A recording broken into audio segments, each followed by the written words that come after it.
you know, one thing that I'd like to, when I think about things I want to make, I think about things I want to pass down to Yeah. my grandkids and kids.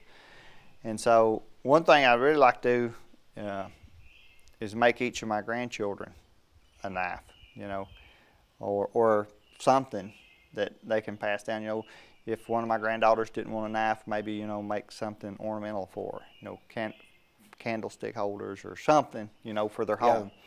I'd like to live long enough to where when my grandchildren get homes, I make things for their homes, Yeah. you know. And a lot of things focus around my kids and grandkids for me. But also, you know, it sounds kind of funny to people, I guess, but being a fabricator and, you know, I've been a welder my whole life and a machinist, building things like that power hammer to me is satisfying, Yeah. you might say. Yeah. And I got another power hammer out that I want to get completed, and I want to get my press, because when I'm out here making a knife, it ain't just about making a knife for me. It's about I'm using tools that I made. Right.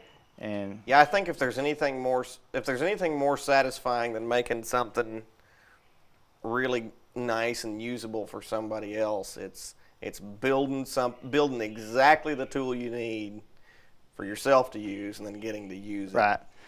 And you know, it's to me, it's like I think about in the future, maybe, you know, after I'm gone from this world, one of my grandchildren might be using my Yeah. tools to make things. Yeah. And whether it be one of my granddaughters or one of, you know, or my grandsons, they can say, tell their friend, you know, hey, yeah, they can say, where'd you get this machine? Well, my grandpa made it. Yeah. You know, where'd you get that hammer? My grandpa made it for me.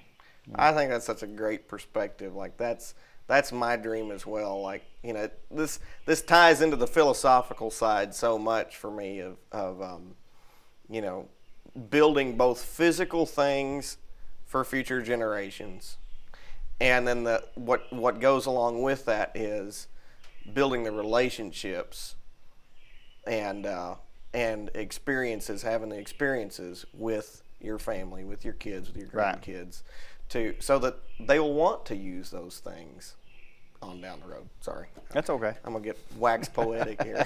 Not quite.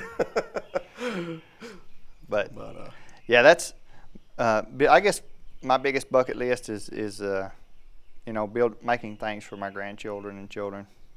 At this point in my life, I've been a, you know, contractor, and I worked in the field machining industry, and I've worked for several different companies. And the thing about working in powerhouses and field machining is it's all feast or famine.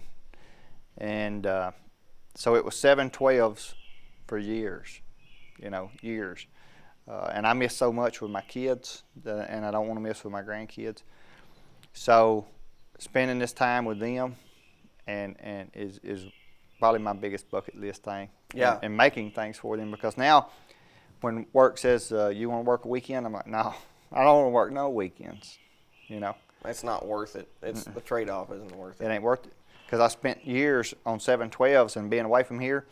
I've been away from my shop and house at times for so long. When I came home, I don't know if you know what that feels like. You probably don't, but you don't even feel like you're at your house. Yeah. You know, Wow. you got to get used to being at home. You know, and I've worked in so many different cities in a short period of time. I've actually woken up in motel rooms and had to think about what city I was in and what power plant I was working at. You know, and that kind of life gets old. So you really enjoy sitting out here.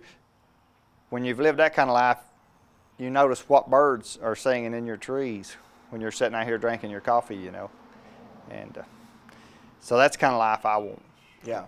You know, I got to have a job, and I still got bills to pay, and I still got kids to raise and things like that, but I don't want my job to be my life anymore. Yeah.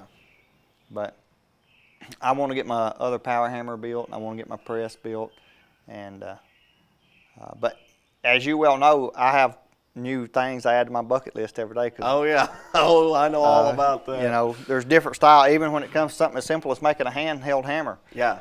I got a design I want to make for myself, and I'm working on the top tool. You know, I'm working on my power hammer tools to help me make that hammer as we speak. You know. Yeah.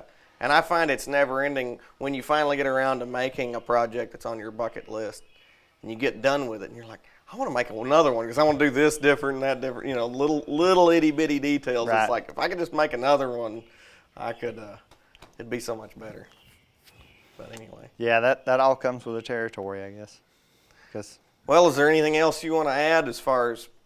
I mean, I think there's been a lot. We've heard a lot of great life and blacksmithing lessons already. But anything else in particular you'd like to leave with the young bucks out there that are wanting to make a knife in an afternoon, or well, or get into blacksmithing? I guess if I could go back in time and I tell my kids, right now, make the most of your time because it goes by so fast. Yeah. I'm fixing to turn 50, and I tell my daughters now because they're in their 20s, late 20s, and I say, you'll be 40 tomorrow, And that's not somebody that's older just saying something, It does happen that fast. And before you know it, your grandkids look like your kids to you, because it happens that fast. Yeah. And so if you're going to learn this trade and you're getting into this trade, take the time to devote it to your trade and try to stay focused. And get to it. Get started. Yes, I get so, and this is not to be offensive to anybody, but like I get so tired of getting messages from people that are they're 30, 40, whatever, 60, and they're like, I always wanted to get into that. It's like, well, do it. Yeah. Do it tomorrow. Don't wait to get into it. Whatever it takes. Get started. And when I say stay focused, I mean like come out here, and if you don't make nothing but nails all morning, make the best nails you can make. Make them straight. Over and over again. Make them square. Over and over and over again. And you'll find out when you go to make other things, your hammer control's there. The eye for tapers, the eye for square corners, the eye for, just that right amount of steel moved. It'll come natural. Yeah. And try to do something well, and then move to something else. Yeah. Don't scatter yourself, I guess is the best way to put it. Because if you try to do this and this and this and this, it's hard to focus. So if you want to be a metal worker and you want to learn blacksmithing or knife making, get started now and stay focused on it. And, if you got spare time in your day, it helps so many things in life. It ain't just about what you're making, it's about what it's doing for you as a person. Yeah.